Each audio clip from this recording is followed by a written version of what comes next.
मुंसिफ हो अगर तुम तो इंसाफ कब करोगे। मुंसिफ हो अगर तुम तो इंसाफ कब करोगे। मुलजिम है अगर हम तो सजा कब दोगे। दोस्तों, दिल्ली हाई कोर्ट में जब एमएसपी की लड़ाई जवानों के द्वारा लड़ी जा रही थी, तब मैंने इसी शायरी को बोलकर दिल्ली हाई कोर्ट में बैठे हुए जज महोदय से प्रार्थना किया था कि आप हम 43 लाख सैनिकों को न्याय कब देंगे।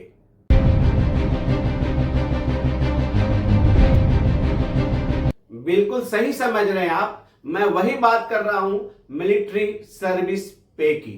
मिलिट्री सर्विस पे किसी एक जवान का केस नहीं था दोस्तों। मिलिट्री सर्विस पे का जो न्याय की लड़ाई दिल्ली हाई कोर्ट में पूर्व सैनिकों ने जो डाला था, उसका सीधा संबंध 15 लाख कार्यरत सैनिक और लगभग 30 लाख रिटायर्ड सैनिक और जो सैनिक शहीद हो गए हैं उनके विधवाओं के पेंशन पर सीधा प्रभाव पड़ने वाला था। मैं कह सकता हूं कि दिल्ली हाई कोर्ट में जो एमएसपी का केस पेंडिंग था, उसका सीधा संबंध देश के सीमाओं पर समुद्र की गहराई से लेके सियाचिन के गलाव देने वाली ठंड में जवानों के लिए था, जो उसके मनोबल पर सीधे प्रभाव पड़ने वाला था। साथ में जिन्होंने देश में पूरा ईमानदारी से जीवन कुर्बान कर दिया भारत मां की रक्षा करने के लिए, उन तमाम 30 लाख सैनिकों का केस था। और जिन जवानों ने सेना के ऑपरेशन के दरमियान या जंग के दरमियान जो शहीद हुए, उन शहीद विधवाओं के पेंशन पर सीधे प्रभाव पड़ने वाला था उस मिलिट्री सर्विस पे का केस जो दिल्ली हाई कोर्ट में पेंडिंग था। मिलिट्री सर्विस पे का जो केस था जो दिल्ली हाई कोर्ट में पेंडिंग था, वो सिर्फ एक जवान के लिए नहीं था, 45 लाख जेसीओ जवान ओवर्स के लिए था। वह न्याय के लिए लड़ रहे थे, जो उनके साथ मिलिट्री सर्विस पे के नाम पर 6 पे कमीशन में हुआ था। और दिल्ली हाई कोर्ट में क्या हुआ, पूरे 6 साल लटकाने के बाद जवानों को तारीख पर तारीख देने के बाद, और एक जस्टिस महोदय आए, सुने, ट्रांसफर गए, एक जस्टिस महोदय आए, मीटिंग में चले गए, फिर अगला तारीख, यानी तारीख पर तारीख देने के बाद एक जज महोदय आए और सिर्फ 1 घंटा में उस केस को डिसमिस कर दिया।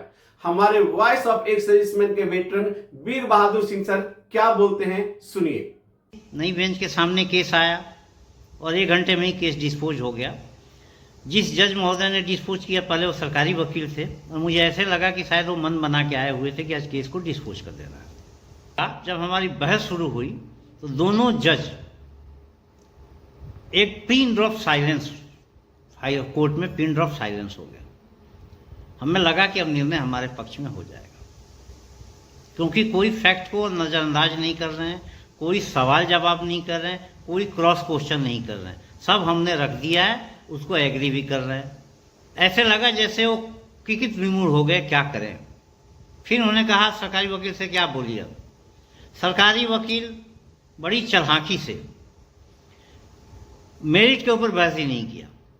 उसने इतना ही कहा कि पे कमीशन की रिपोर्ट का रिव्यू करने का कोर्ट के पास अधिकार नहीं है।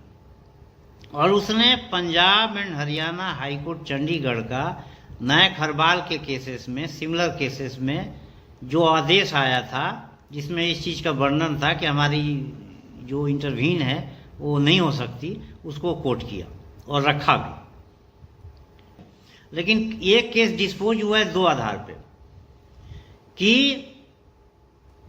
हाई कोर्ट पे कमीशन की रिपोर्ट जो एक्सपर्ट बॉडी है उसका रिव्यू करने का अधिकार नहीं है, rarest of the rare cases में है। और दूसरा, सिमिलर केसेस का डिस्पोज एक हाई कोर्ट ने कर दिया है, लिहाजा इसको भी उसी आधार पर डिस्पोज किया जाता है। उनको जब इसी को आधार बना करके इस मैटर को खारिज करना था तो ये काम सिर्फ 1 घंटा में हो सकता था, लेकिन 6 साल उन्होंने लटकाया।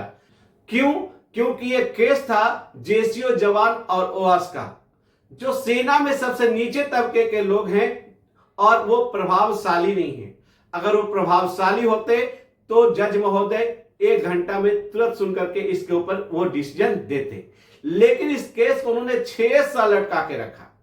और दूसरा, उन्होंने इस बात पर रिजेक्ट किया कि पे कमीशन चूंकि एक्सपर्ट बॉडी है और एक्सपर्ट बॉडी के डिसीजन को कोर्ट या न्यायालय रिव्यू नहीं कर सकती है। ऐसे कितने केस है जब जनरल महोदय, जब एडमिरल, जब air vice marshal, top bureaucrats जाते हैं और घंटा भर में उनको सुनवाई होती है, हाई कोर्ट को छोड़िए सुप्रीम कोर्ट में भी। ये जो दलील देकर के दिल्ली हाई कोर्ट के न्यायाधीश महोदय ने इस केस को रफा दफा किया था, इससे भी सैनिकों के मनोबल पर बहुत बड़ा फर्क पड़ा, लेकिन जज महोदय को घंटा फर्क नहीं पड़ा। क्यों? मैं आपको एक रामायण का किस्सा सुनाता हूं।